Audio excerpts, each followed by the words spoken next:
Hello guys, आप सभी का स्वागत है एमएवी चैनल पर। मेरा नाम दिलजोत है। I am from 12th class और आज हम इंग्लिश के कुछ बेसिक टर्म्स के बारे में जानेंगे। पहले हम इंग्लिश में पढ़ते हैं कि अल्फाबेट होते क्या है। अल्फाबेट में 26 लेटर होते हैं। आपने पढ़ा होगा A to Z ABCD जो भी होते हैं, उसमें 26 लेटर्स होते हैं। उन लेटर्स को हम दो कैटेगरी में डिवाइड करते हैं, जो कि वोवल और कॉन्सोनेंट होते हैं। वोवल होते हैं 5 और कॉन्सोनेंट्स होते हैं 21। ये होते कौन कौन से हैं? वोवल्स होते हैं A E I O U और बाकी जितने भी बच गए C से Z तक, वो सारे होते हैं कॉन्सोनेंट।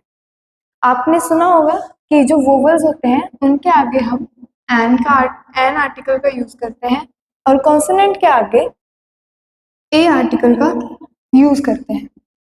उसके बाद लेटर्स को दो और पार्ट्स में डिवाइड करा जाता है, कैपिटल लेटर और स्मॉल लेटर। कैपिटल लेटर जैसे कि मैंने यहाँ पे डी लिखा और स्मॉल लेटर का हम एस लिखते हैं। ये इन दोनों में डिफरेंस होता है। कैपिटल लेटर हम किसी भी स्पेसिफिक नेम की स्टार्टिंग में लिखते हैं या सेंटेंस की स्टार्टिंग में हम कैपिटल लेटर का यूज करते हैं। अब हम पढ़ेंगे अल्फाबेटिकल ऑर्डर क्या होता है। आपने देखा होगा डिक्शनरी में जो भी वर्ड्स होते हैं वो एक ऑर्डर में लगे होते हैं और वो जिस ऑर्डर में लगे होते हैं उस ऑर्डर को ही कहते हैं alphabetical order. Arranging all words in order by looking at its first letter. जैसे कि अगर मैं कुछ लेटर्स लिखती हूँ, बैट, कैट, एप्पल, ये अभी सही ऑर्डर में नहीं लगे हुए। हम इनके पहले लेटर को देखेंगे। यहाँ पे ए है, यहाँ पे बी है और यहाँ पे सी है और हम इसे अल्फाबेट यानी कि ABCD जो हम पढ़ते हैं उसके ऑर्डर में लिखेंगे, जिसकी ABC, यानी कि एप्पल आएगा पहले, उसके बाद हम लिखेंगे बैट को, फिर हम लिखेंगे कैट को। इस ऑर्डर को हम कहेंगे अल्फाबेटिकल ऑर्डर।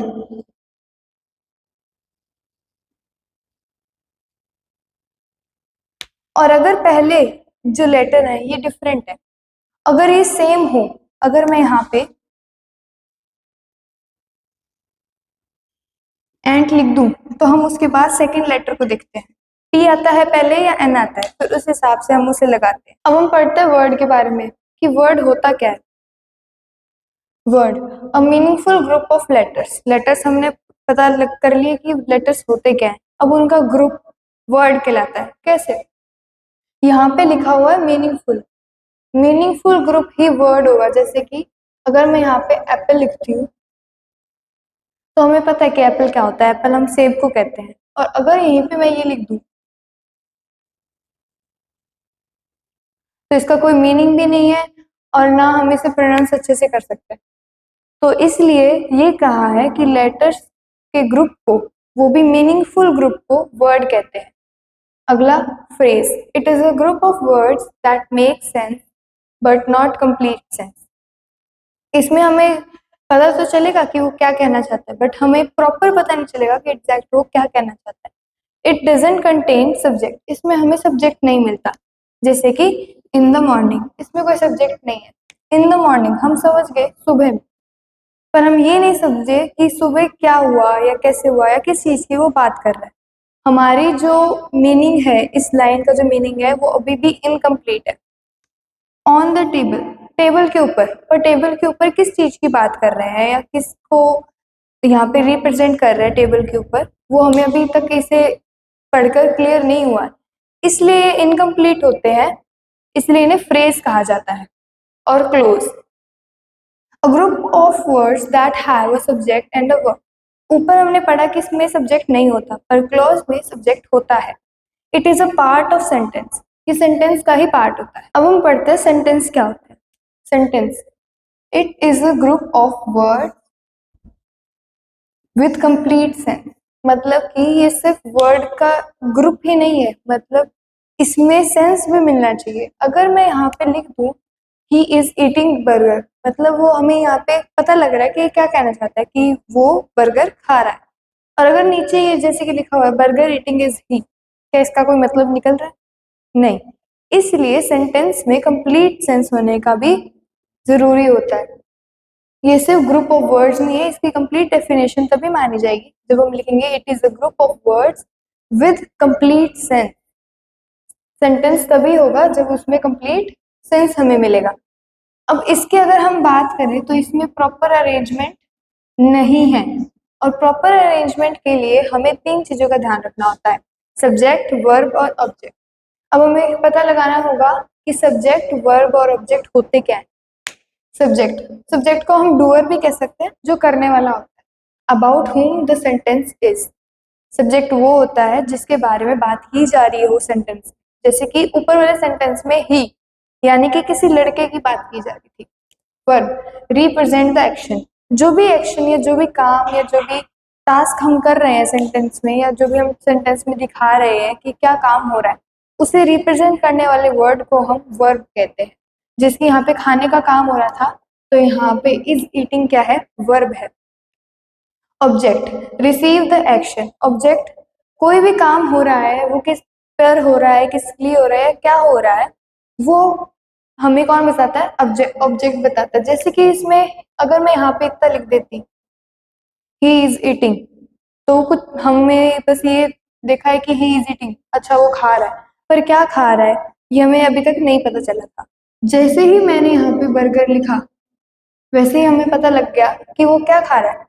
खाने का काम वो किस पर कर रहा है, क्या खाने का काम कर रहा है, बर्गर। तो यहाँ पे क्या हो गया, हमारा ऑब्जेक्ट हो गया। यहाँ पे इसलिए खाने का काम रिसीव किया है, तो इसलिए हम बर्गर को क्या कहेंगे, ऑब्जेक्ट। अब मैंने यहाँ पे अरेंजमेंट की बात की थी। स्ट्रक्चर क्या होता है सेंटेंस का, subject plus verb plus object. हमें पहले सब्जेक्ट रखना होता है जिसके बारे में हम बात कर रहे हैं, और वो सब्जेक्ट क्या काम कर रहा है उसे रिप्रेजेंट करने वाले वर्ड को रखते हैं, यानी कि वर्ब को। उसके बाद ऑब्जेक्ट। अब यहाँ पे ही रोट अ लेटर है, ये एक प्रॉपर सेंटेंस है। क्यों? क्योंकि ये सब्जेक्ट, यहाँ पे सब्जेक्ट है, सब्जेक्ट की जगह सब्जेक्ट लिखा हुआ है, और वर्ब की जगह हमें रोट वर्ब मिल रही है। और ऑब्जेक्ट क्या है, यहाँ पे लेटर लिखने का वो काम कर रहा है। क्या लिखने का काम कर रहा है, लेटर। तो हमारा ऑब्जेक्ट क्या हुआ, लेटर। अब हम पढ़ेंगे सेंटेंसेस के टाइप्स। सेंटेंसेस के 5 टाइप्स होते हैं। पहला, डिक्लेरेटिव, जिसे हम दूसरे नाम से असर्टिव भी कहते हैं। इसके 2 टाइप होते हैं, अफर्मेटिव और नेगेटिव। पहले हम ये पढ़ते हैं कि डिक्लेरेटिव सेंटेंसेस होते कौन से हैं। डिक्लेरेटिव सेंटेंसेस वो होते हैं जो कोई चीज को डिक्लेयर करते हैं, या कोई भी चीज को हमें स्टेटमेंट कोई भी देते हैं। जो भी सिंपल सेंटेंसेस हम पढ़ते हैं, जैसे कि मैंने पीछे लिखा था, ही इज ईटिंग बर्गर, एक सिंपल सेंटेंस है, हमें वो बता रहा है कि वो बर्गर खा रहा है। ही रोट अ लेटर, उसने एक लेटर लिखा। ये एकदम सिंपल सेंटेंसेस हैं, इसलिए हम इन्हें डिक्लेरेटिव असर्टिव बोलते हैं। अब अफर्मेटिव और नेगेटिव। नेगेटिव में सेंटेंसेस में नॉट देखने को मिलता है, और ये सेंटेंसेस पॉजिटिव सेंटेंसेस होते हैं। इनमें कोई भी नेगेटिव चीज नहीं होती। मतलब कि इन सेंटेंसेस में हम ये देखते हैं कि जो चीज हो रही है वो पॉजिटिव तरीके से हो रही है, और इसमें हम किसी चीज की ना होने की जिक्र करते हैं। जैसे कि he is not playing chess, वो चेस नहीं खेल रहा। यहाँ पे हम ये बता रहे कि वो चेस नहीं खेल रहा, नेगेटिव है। और अगर इसे मैं अफर्मेटिव में लिखूं, तो he is playing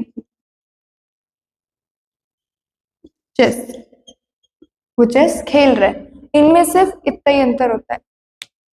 interrogative sentences. Interrogative sentences वो सेंटेंसेस होते हैं जिनमें हम क्वेश्चन पुट करते हैं, जिन सेंटेंसेस में हम क्वेश्चन बोलते हैं, इनके एंडिंग में क्वेश्चन मार्क आता है। जैसे कि who are you, how are you, जितने भी हम क्वेश्चन पूछते हैं, जैसे कि do you have your own pencil, क्या आपके पास आपकी खुद की पेंसिल है, हम जितने भी क्वेश्चंस करते हैं उन्हें हम इंटेरोगेटिव सेंटेंस की कैटेगरी में रखते हैं। अब हम पढ़ते हैं इंपेरेटिव सेंटेंस। हम कमांड करते हैं, किसी को कमांड करते हैं, या किसी को ऑर्डर देते हैं, या कोई भी रिक्वेस्ट करते हैं, उससे हम इंपेरेटिव सेंटेंसेस की कैटेगरी में रखते हैं। जैसे कि please open the window, sit down, go outside, ये सब इंपेरेटिव सेंटेंसेस है। एक्सक्लेमेटरी सेंटेंस, हमने देखा होगा कि जब भी कोई मैच चलता है, उस मैच के खत्म होने के बाद अगर आपकी टीम जीत जाती है, तो एक अलग से ही खुशी होती है, जो एकदम से एक टाइम पे आती है। जैसे कि अगर मैं वर्ड यहाँ पे लिखूं हुर्रे, अगर हमारी टीम जीत जाए तो एकदम से जो सडन इमोशन हमारे फेस पे होते हैं वो एक्सक्लेमेटरी सेंटेंस में आते हैं, वो शो करने के लिए वो एक्सक्लेमेटरी सेंटेंस की कैटेगरी में रखे जाते हैं। जिन सेंटेंसेस से पहले ऐसे सडन इमोशंस लिखे हों, जिसके हुर्रे, वाव, अल्लास ऐसे, और उनके बाद में ये एक्सक्लेमेटरी साइन हो, तो हम उसे एक्सक्लेमेटरी सेंटेंस की कैटेगरी में रखते हैं। लास्ट आपका आता है ऑप्टेटिव। ऑप्टेटिव में हम विश, प्रे, ब्लेस जैसी चीजें लिखते हैं, जिसकी विश हो गया, ब्लेस हो गई, या कोई भी हम अपने एल्डर से कोई भी हम ब्लेसिंग लेते हैं या किसी के लिए प्रे करते हैं या गॉड को प्रे करते हैं, वो सारे सेंटेंस हमारे ऑप्टेटिव सेंटेंस में आते हैं। जैसे कि अगर मैं यहाँ पे लिखूं,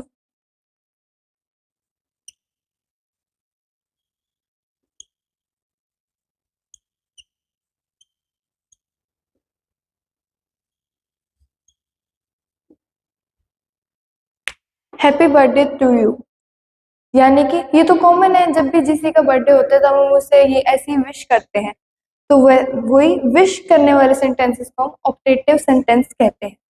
इसके पीछे एक्सक्लेमेटरी साइन देखने को भी मिलता है, जैसे कि मे गॉड ब्लेस यू, ये सब। तो ये था आपके 5 टाइप्स सेंटेंसेस के विद एग्जाम्पल। Thank you.